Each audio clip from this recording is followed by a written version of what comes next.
hello to everyone and welcome to our Kaleidoscope Live. We are the Kaleidoscope team from the British Journal of Psychiatry. So every month we come to talk to you about some of the papers from the column. We're going to talk about some this month from June's Kaleidoscope. So I'm going to start off with a whinge, I'm afraid. I've already had this whinge to the other three, but I'm going to say I've got the mic at the moment. So once a month, we meet as a group to decide which papers we're going to include. And this month, I couldn't make it and Suki couldn't make it. And Dan and Dawn are punishing me by having 2 methods papers out of 3. That's to get me back. It's a lesson for me not to leave them alone in future. But they have promised, just because I don't understand some of these papers, that they are able to translate them for me and for everyone else. So I'm always excited by their enthusiasm. I'm sure they'll be able to do it. But I'm going to go to Dan pretty early with the first paper. We'll put the link in the text. Do put in comments or questions throughout the conversation and we'll try to get to as many of them as we can. We can't have folks speak, I'm afraid, so we can't, don't raise your hand, just put it in the text and we'll try to get to it. So the first paper, which we'll put up the link, it's on optimization. So the paper is called Psychological Constructs as Local Optima by Moreau et al. See, Dan put the name, and he just knew that would get to me at the start. Now, my takeaway from scanning it initially, Dan, was he talked about how to fill a rucksack, and then he talked about how to go hill walking. So you're going to have to break this down for us. Over to you. Sure. So I was looking at the paper again today, and it occurred to me that actually what it is it's a really simple, concrete idea that's made more entertaining or enticing by a metaphor that's actually really hard to put into words. So the metaphor comes from mathematical optimization. So it just occurred to me, let's just dump that for a second, right? The metaphor can come later if we need it. But the basic idea of the paper, I think, is really prima facie pretty straightforward to understand. So here's my metaphorical version of it, right? Imagine we didn't know about some phenomena, some syndrome like depression. Imagine we didn't have depression, okay? And a bunch of clinicians observe a group of people and write up a series of case reports. And those case reports describe this phenomena, this syndrome of depression, where you have a lack of energy, a lack of enjoyment, diurnal variation in mood, you can't sleep, your cognition starts to decline and you can't think straight and you struggle with brain fog. Let's imagine that you describe that in a group of 20 patients and you publish it. On publishing it, people start reading it and think, what's this new thing called depression? I should go and have a look at it. And another person says, well, we'll go and look at another group of people with depression. And then they submit a paper that says, we had a look at this construct of depression and we saw these features in our group of patients. And the reviewers for this second paper turn around to you and say, that's all very well and good, but you've not mapped your description of depression onto the existing literature on depression, which of course at this point in time is one paper, the first paper to describe depression. So you do that, you respond to the reviews and say, okay, yeah, well, our idea of having, very little energy is what these guys originally called anergia. So we'll call it anergia. And everyone goes, now we get what you're talking about. Then over the years, people develop scales for measuring depression, like the MADRS, the HAM-D, the QIDS, right? And in developing each one of these measures, these instruments to measure and operationalize the concept of depression, the reviewers for every new paper on the topic say, yeah, but you need to validate your description of depression against the existing literature. So you then have to respond to the reviewers and say, okay, right, well, our measurement, our new cool measurement of the depression syndrome, marries onto the existing literature because we show that our scale maps onto somebody else's scale. So you do this over time, and we've been doing this for 150 years, right? And what we end up having is this, wherever you introduce a concept or a psychological construct, as the paper describes, you're always mapping it onto the existing literature. Now, what if the existing literature, the very first description of the syndrome of depression, was wrong? Everything that follows on, because we insist on validation as being some sort of correlation of the description of the syndrome with the previous history of descriptions of the syndrome, because we insist on that as a notion of validity, construct validity, and we use the same principles when we develop scales. What if all we're doing is going down a rabbit hole and we're never actually availing ourselves of the opportunity to discover new syndromes? And the reason I use depression as an example is because I was reading a paper recently, which talked about circadian depression as a new behavioral phenotype for depression. And I thought that's a really cool idea. But of course, I'm imagining that they got loads of reviewers' comments which said, well, how is this different from, melancholic depression? How's this different from any other DSM subtype? So this paper articulates that. It articulates that sort of that cartoon example that I gave you. And it says, maybe we're getting stuck in these rabbit holes and we're failing to explore more broadly or more widely. And we lose the opportunity to perhaps even invalidate our operationalizations of mental illness or psychological constructs. So that's really what the moral of the story is that the march of science and the way we progress science using empiricism and by validating against the existing literature may actually be constraining our view of the things that we're trying to look at and describe. And I thought that linked quite nicely to something we did a couple of podcasts ago. We did a similar thing, didn't we, about, forgotten now. We definitely covered this topic before. Anyway, that's my spiel on the paper, and I thought it was a really neat idea. The metaphor they use, by the way, is the idea of optimizations, which is how you do things and measure the success of that thing, which leads to this, again, a metaphor of having a bunch of hills and valleys and troughs, and you get stuck in the valleys, but you don't go down into the trough, which actually is the ground truth of the matter. There you go. That's the price you pay for not turning up to the editorial meetings. I'm looking at stunned faces, but Dawn is coming in. Yeah, I was going to come in. I want to come in a little bit later as well, but I was going to come in and just say, you've used a medical example, which, makes perfect sense, but at least you've got something sort of truly observable, right? Whereas I'm thinking about in psychology, because this is really about operationally defining things, right? That's fundamentally what this is. And in psychology, you take something as kind of amorphous and intangible as love, and you have to operationalize that thing.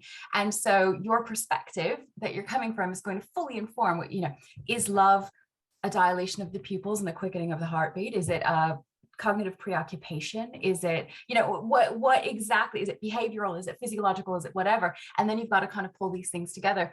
And I think that in that way, these kind of really big, wide ideas are maybe less likely to fall into this trap, because fundamentally nobody believes for 1 second that just pupil dilation is going to sort it, and so you almost have more room because the thing is just kind of muddled in a certain way. But I do think when you've got these sort of observable, patient tethered phenomenon, and they come together in clusters, that it could be easier to fall into that self-limiting, approach, under the guise of quality control, right? That's what it really is. It's us trying to be like rigorous and good, and effectively building our own fences.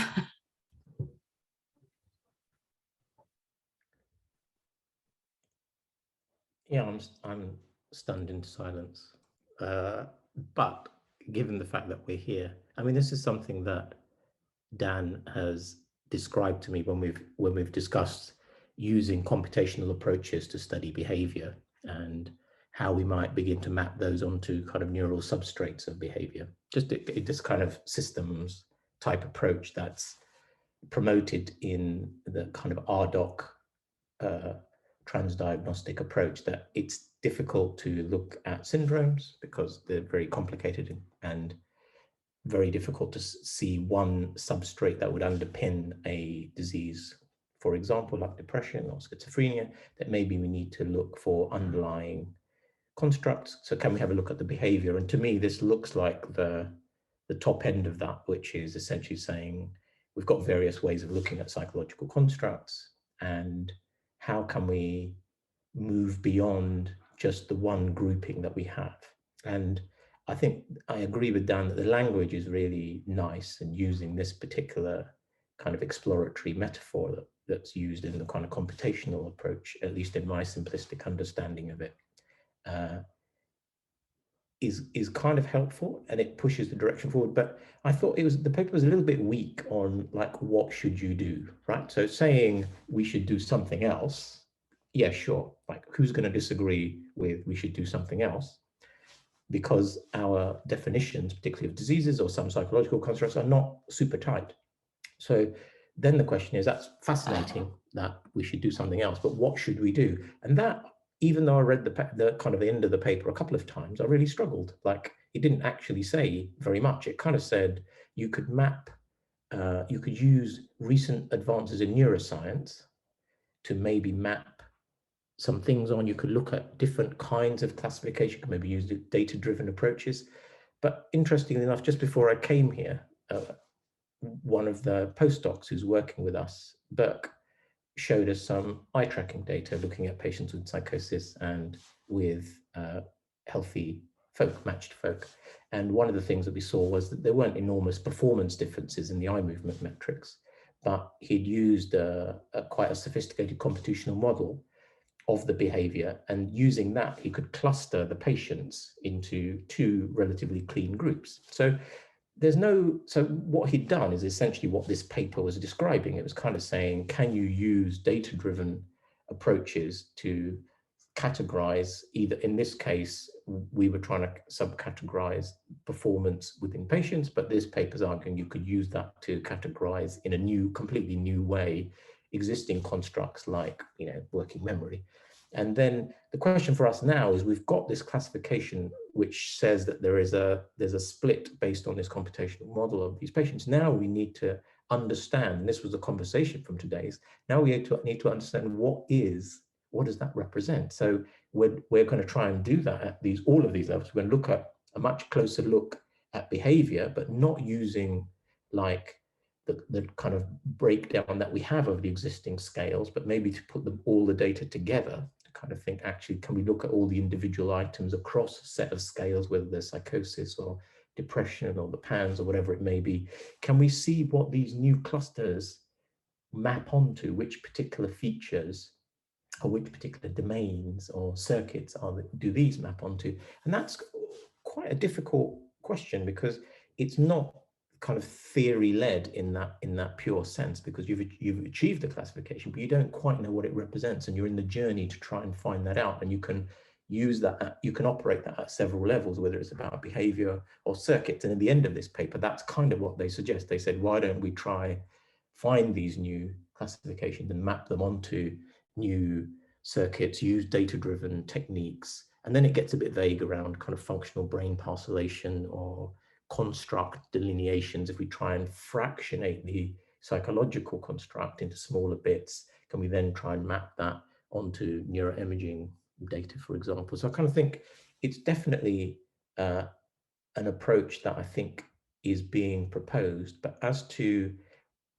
in the absence, whilst we want to criticize the fact that if you write a paper and say, this is what depression looks like, and here's the gold standard, we kind of think boring, just comparing it to the same old thing. How are we going to move the field on?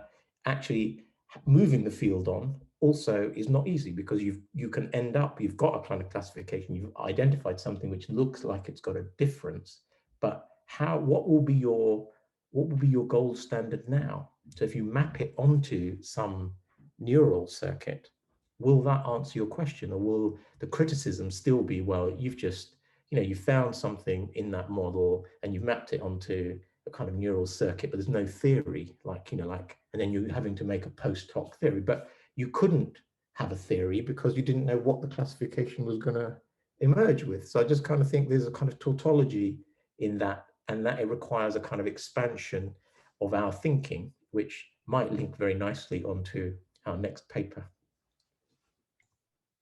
Well, we'll take that segue as given. But I think actually, in fairness, Dan, I think people liked your explanation within the chat. So our segue is on to a paper on neurotransmitters involved in psychedelics. So maybe I felt more in my comfort zone with this to a degree. So this interests me in terms of drug use, where people consume psychedelics as part of drug use. And also we've talked before, I think, on this webinar about the use of psychedelics therapeutically. So that's kind of interesting space. In some ways, this goes back to the 60s and Shulgin and people like that. So that's not really new, but it's been a bit of a resurgence in it. My take is that the hype exceeds the data, but we're looking at something slightly different here. We're not looking at psychedelics as a treatment.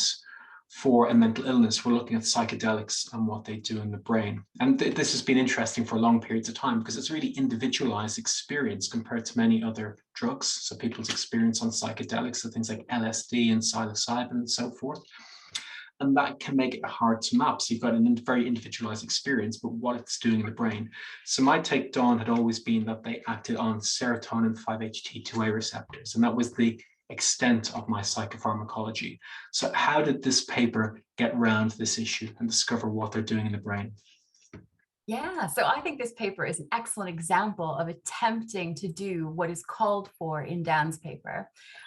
So these guys were, well, to be fair, they actually do make the bridge in the beginning in terms of the argument of why to do this to the link in terms of psychedelics and their potential in any kind of treatment of mental illness. And I think it's because, you know, definitely we're seeing some evidence to suggest that there's something about some psychedelics that do help in certain mental health disorders, but we don't want to take that part and parcel with all of the experiences that come with the drug. And, you know, near-death experiences increase well-being, but we don't want people to do that as a whole, right? We want to pinpoint like what is the thing that makes it feel better, and then we can target it from there. And so that was kind of the idea that let's take a look, let's get outside of our ideas about psychopharmacology. So historically, essentially, we knew that the 5-HT2A receptor is associated with kind of the classic psychedelics, so LSD, psilocybin, that kind of thing. And they're the ones that are connected with all of the things you think of in terms of, you know, the 1970s psychedelics, the sort of melting walls and time kind of going out of distortion and the ego dissolution, that kind of stuff. And that's all well and good, except actually there are a whole bunch of really pharmacologically diverse drugs that can create similar experiences. And so while we have this group of drugs we collectively call psychedelics, they don't work in the same way, and we don't totally understand what it is that causes these bits to occur, especially what are going across drug but causing similar kind of experiential phenomena. And so they decided to come at it from a methodologically really interesting way. They said, right, I don't care if you're 5-HT2A or if, you know, we've got other drugs like ketamine or salvia divinorum that are coming from really wacky neurobiological places that seemed to create the same thing. And it's also messy with psychedelics because people are going to have very different experiences, even within themselves, you know, depending on kind of how you go into the experience psychologically. But there's a lot of physiological, psychological, and environmental factors. And then you lump on top that what's called a magic mushroom in one area is not going to be the same as the thing you find in another area. And it becomes really difficult to tease apart these mechanisms. So what they did, that I just think it's really innovative. And I think it comes at this idea of pluralism, of trying to bind kind of levels of understanding to get beyond our kind of conscripted ideas about what we need to be looking at for psychedelic research. So they actually went to this website called Arrowhead. And, you know, I don't know about you, but I used to teach undergraduate psychopharmacology. So that was almost always in some kind of reference paper. But Arrowhead is a website, and they are dedicated to, I would say, collecting information about psychedelic experiences. Now, it wouldn't necessarily be considered academic in any way, shape, or form, but they have a lot of appeal. And one of the things that they've done is started to create what they call an experience vault, where people submit their own personal stories of their drug experiences. So these are first-person narratives, retrospective, but completely and utterly voluntarily submitted. And they went into Arrowhead's Experience Vault and were able to pull out 6,800 personal narratives across a whole host, like nearly 30 different pharmacologically distinct drugs. And what they did was just basically create transcripts and then do some very cool linguistic analysis to try to strip down these stories to their essential experiential components. And then from there, they tried to match them up, right? And so they weren't bothered about which receptor this, you know, which drug that. They were interested in how these individual components of a story, whether it be the timelessness or what we would call oceanic boundlessness, dread of ego dissolution, right? These experiential components, how did they hang together as clusters? In the same way we would work with data in any other way to see where there was kind of areas of connection.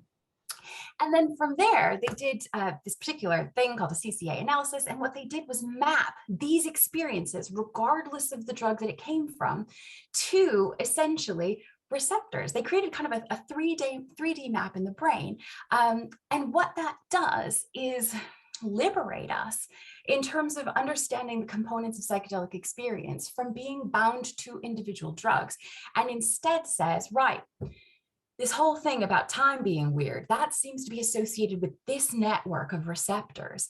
So it creates this kind of almost library of potential targets where we can begin to, from a scientific perspective, hit them individually to see, is this where the effect is coming from? Is this where and once we understand how, from a neurobiologic perspective, these kind of, factors of consciousness arise, we can begin to target them for therapeutic potential. So it was a super innovative paper. It was really interesting. Methodologically, I thought it spoke really well to what Dan was saying, and I open it up to you. Oh, someone's saying Google Arrowhead. I mean, if you do, don't blame me, but you'll see what it's all about. I think it is a valid thing to look at. So Google it. The link is working for some and others. I don't think the website, which certainly we're not doing, is not promoting drug consumption, but some people find it a resource if they're consuming drugs. So I think that's an interesting debate. You may feel that sort of information shouldn't exist, but it's certainly an alternative to, say, governmental websites and so forth. Dan, Suki? In that order? Doesn't have to be.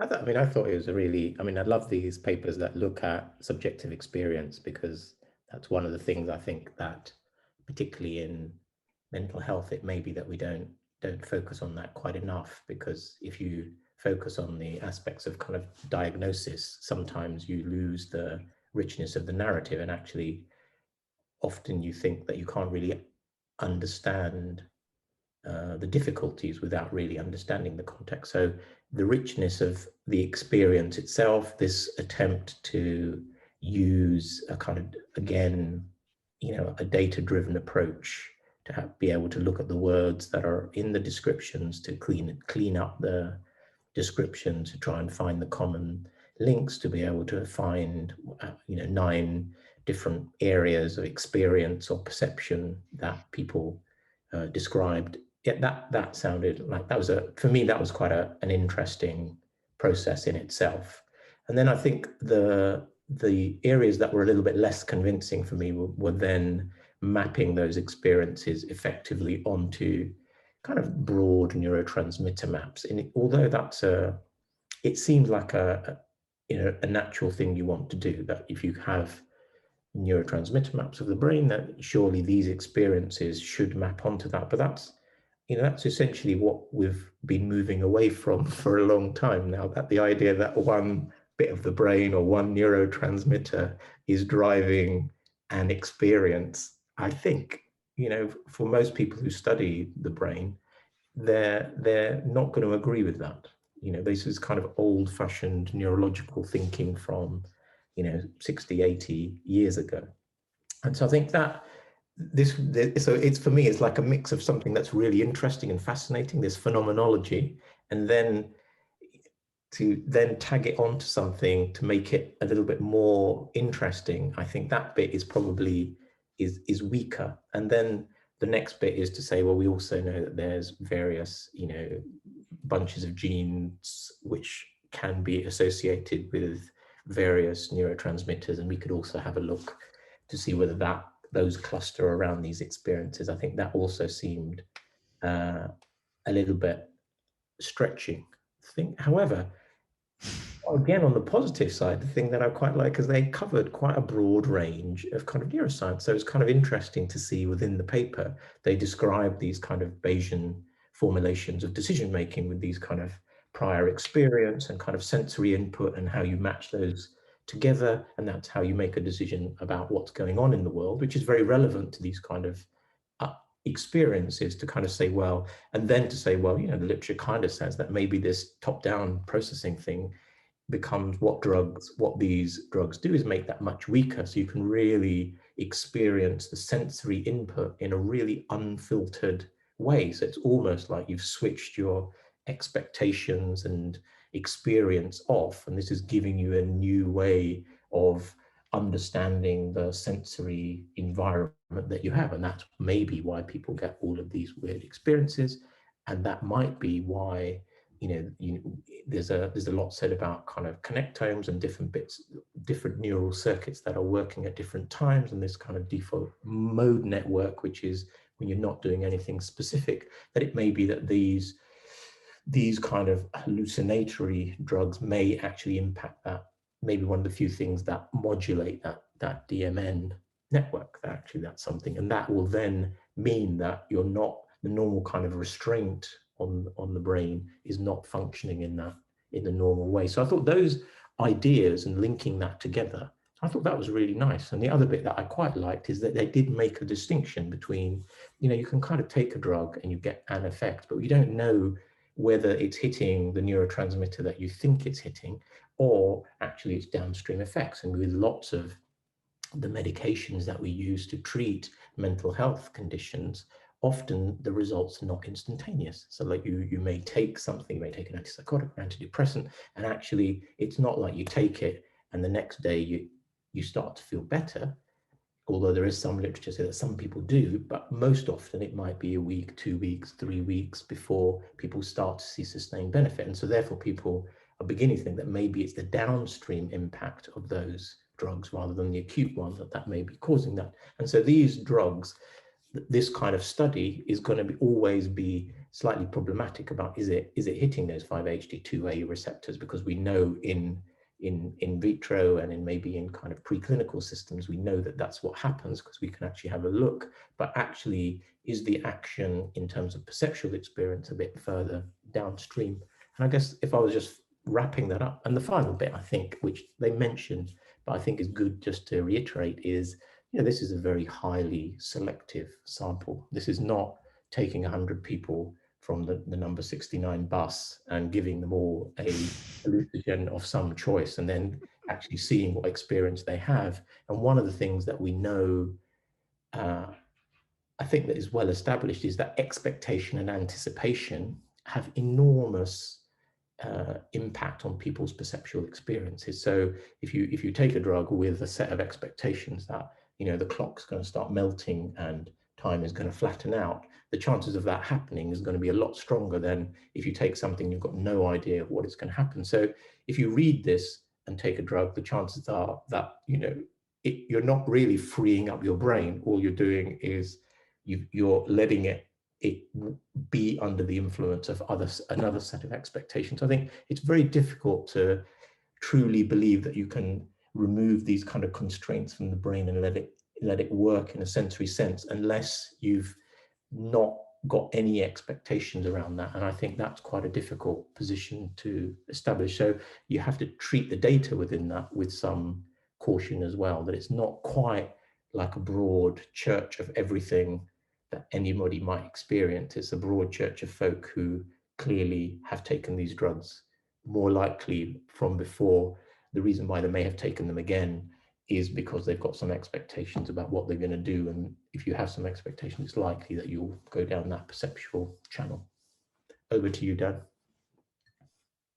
No, I agree. It kind of links nicely back to the previous paper. Is if you know that you're going to hallucinate dragons because your mate hallucinated dragons, you're more likely to hallucinate dragons, even if we gave you placebo. I think you've been a bit unfair. I think you've been a bit harsh analogizing this to essentially sort of lesion, the old neurological lesion model of a one-to-one mapping. I think one of the things that's elegant about the paper is it allows for many-to-many mappings by virtue of the method that it uses. So it uses a tool called canonical correlation analysis, which attempts to map a multivariate set of values to another multivariate set of values. I think that's so. I think it doesn't hark back to the one-to-one mapping that we used to try and locate in lesion studies quite so forcefully as I think he was suggesting. But that's the reason I thought it was really interesting, is they took the dissociation constants for these substances from well-established empirical databases, and then they looked for gene expression of the receptor. So not the ligand, but the receptor. So they looked for where you would find these receptors. And then they got a parcellation map for that, showing using gene expression. They could then tell where a 5-HT2A receptor was most likely to be located. And then CCA enabled them to map the phenomenological description to where that receptor is most likely to be in the brain. I thought, listen, it might turn out to be complete nonsense, but in terms of explanatory research on a topic where you only have phenomenological descriptions given by people who've volunteered to take these substances, and trying to map it in some quantifiable way to a description of the architecture of the brain, I thought was pretty impressive. I thought it was it may turn out to be total nonsense, right? But yeah, it's a beautiful paper, I thought, for that reason. I thought it was a really nice idea, you know, bridges that gap between neurobiology and phenomenological description, which is, you know, a hot topic right now. So I thought it's kind of cool. Are we going to end on bad science? Your final paper is on trends in significance testing over the years. And tell us about that. What is the problem?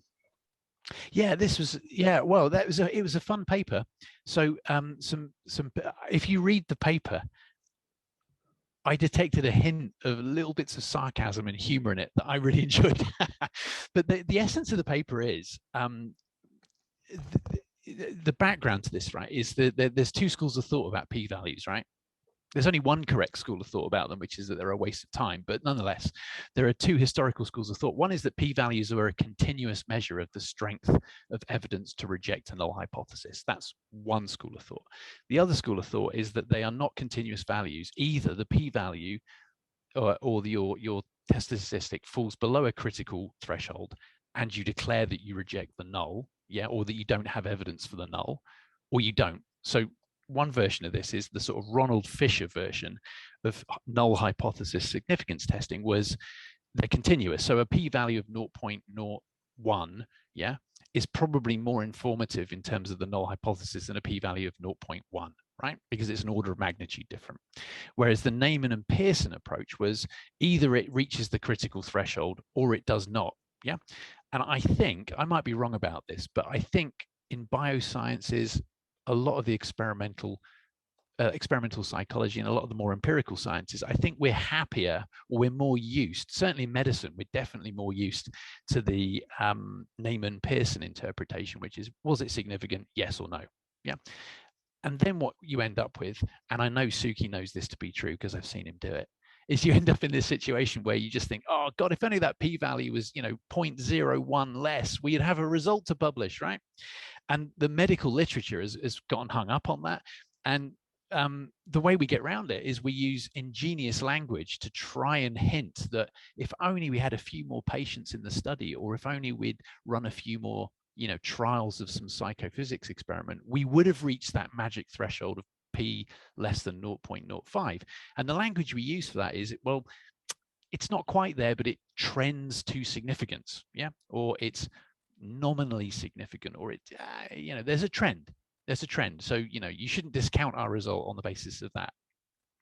So what these guys did was they took I've written it down, over 500,000 RCTs in the literature, and they ran them through some natural language processing tools to extract the linguistic patterns, so the type of language that was used to describe non-significant results. So when the p-value is 0.06, yeah, they then looked for the phrase that was immediately preceding that, you know, pointless, unscientific statement, and then they looked across 30 years of RCTs to see if they could find patterns and trends.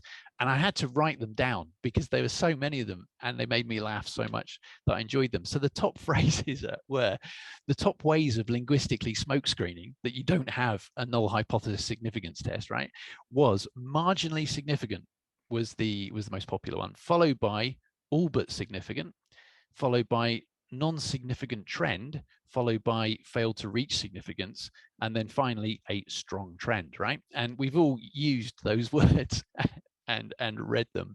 Now, what's interesting to me is 4 of those adopt a Fisher model. Yeah, so p-values are continuous, right? So they can, you know, a p-value that's 0.06 is more informative than a p-value of 0.07. Yeah. So 4 of those phrases use a Fisher interpretation. P-values are continuous. And the failed to reach significance one uses a Neyman Pearson interpretation. So interestingly, our language communicates how we think about these values without directly referencing the theory behind them, right? And this was perhaps the most interesting phenomenon, was looking at how that language has changed over time because of the reproducibility crisis, people's understandable skepticism about pharmaceutical trials hiding negative results. So those are trials where the result doesn't reach that magic threshold of P less than 0.05 for a particular outcome. And they found trends upwards over the last 30 years, which interestingly, to my reading, all suggest a Fisher interpretation of p-values. So they found the trends that went upwards over time were a numerical trend, followed by a positive trend, followed by an increasing trend, and then finally the phrase nominally significant. So it's really interesting. I think this is super fascinating because it tells you that basically there's 2 contrasting theories, and Fisher, Neyman, and Pearson fought in the literature about the interpretation of p-values, like really brutally attacked each other about it. In medicine, we're pretty much only really taught the Neyman and Pearson version, which is it's either a yes or it's a no. And yet the language that we use to fudge our results to get it past reviewers all strongly suggest that then we're using the Fisher interpretation, not the Neyman Pearson one. So for me, this kind of linguistic bibliometric type analysis, actually it's not strictly bibliometric, I guess, but these linguistic analyses of how we BS about our results when we don't like the result, tells us something about the theory we're importing from either Fisher or Neyman and Pearson in order to justify it.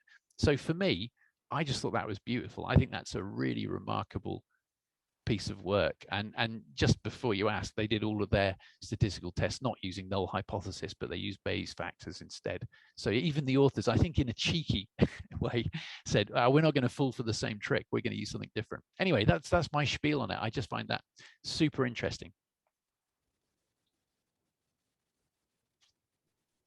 Thinking it's a bit like when you're real estate hunting and you find a place and it's 1,200 square feet.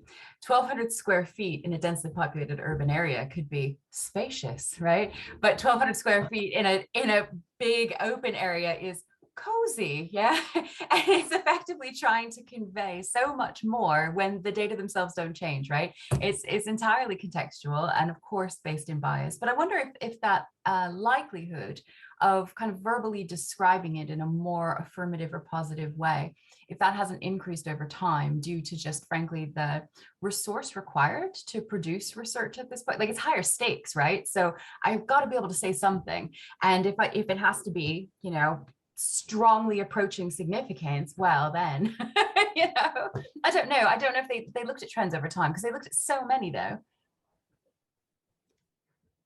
They did, yeah. They looked at trends over time. Did it come up over time? I'm sorry, forgive me, please.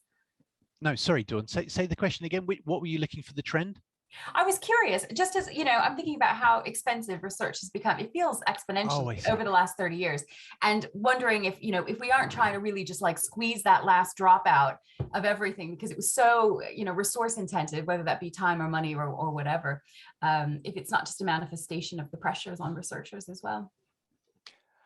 I think you're being nice, Dawn. I think it actually reflects a deep-rooted and narcissistic, self-obsessed individual, almost psychopathy to publish positive findings. But then, you guys know me well enough to know that I'm puritanical about this. But it's on a serious note, joking aside, right? Dawn, your point stands, right? Research is extraordinarily expensive. Finding new interventions for people with severe and enduring mental illness are very expensive.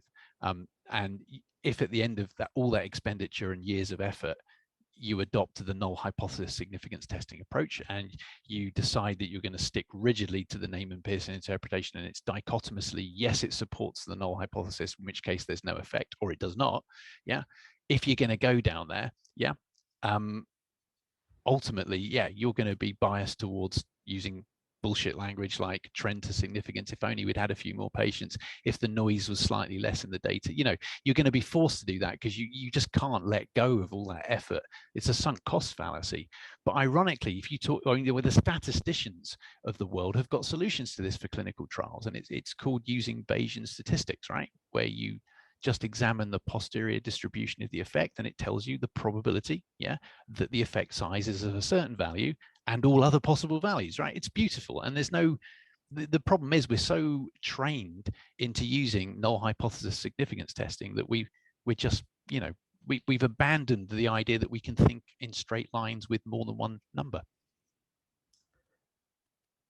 I mean, I'm really glad that you kind of finished on that, because I think there is a solution and you've kind of articulated it reasonably well. There was something in the chat that made me laugh out loud, and that was in response to 1,200 square feet. Sahana said 1,200 square feet in Mumbai is a mansion. So that really is giving you the full worldwide context of what we're talking about. I guess the paper also, just to finish, I think the paper reflects on the fact that why have we got ourselves into this really sticky position about having significant versus non-significant findings, and they point out that 50% of clinical trials are not published at all, and the most likely reason that they're not published is because they were non-significant, and it's much more difficult to publish a non-significant result of a trial than it is to publish a positive result. And I think it may even have been in this paper that they said, the bias towards positive findings, I don't know, like it's 85% of kind of psychology journals had positive findings, and only 15 reported were publishing negative findings. And then one of the more interesting things around that was really, they thought that maybe this two-stage publishing model may be an answer to this, where, and for those of you who may not be familiar with them, that's basically saying sending a paper off without the results and the discussion, but you say, we're going to do a trial of whatever it is, with wearing glasses, spectacles for distance actually improves your vision if you do that for 2 years continuously, or makes it worse. And we're going to say it's going to improve that, and this is the analysis we're going to do, and we're going to have half the people who are going to wear glasses, the other half are only going to wear them just for driving only, health and safety, and that's about it. And then the journal reviews the design and the analysis, and it makes a decision on the basis of that. Is it an interesting question? Is the analysis solid? And then they say, fine, we'll accept whatever happens. So there you can see the pressure for producing positive, negative, whatever results should be removed, because your paper is going to be accepted regardless of any bias in whether it's a positive or negative result. So that sounds like that may be the way to go with clinical trials as the next kind of step beyond actually publishing what you're planning to do and to stop you from describing secondary outcomes, which again they also kind of mention. Well, it removes that perverse incentive for the individual researcher, for sure. I think that's one of their concrete outcomes. If you get rid of that perverse incentive, then at least we'll get values that don't meet that critical threshold published, which is better for everybody, right? So remove the ego, you get better outcomes for people that actually benefit or may stand to benefit from the intervention or not. Well, I think that's a good point for us to wrap it up. My main takeaway is never miss the editorial meetings when we choose the papers. That's a lesson for me. And Anne-Marie said at the start, for Star Wars fans amongst you, may the force be with you. So hopefully we see you next month. Oh, yeah. Thanks for joining. Bye.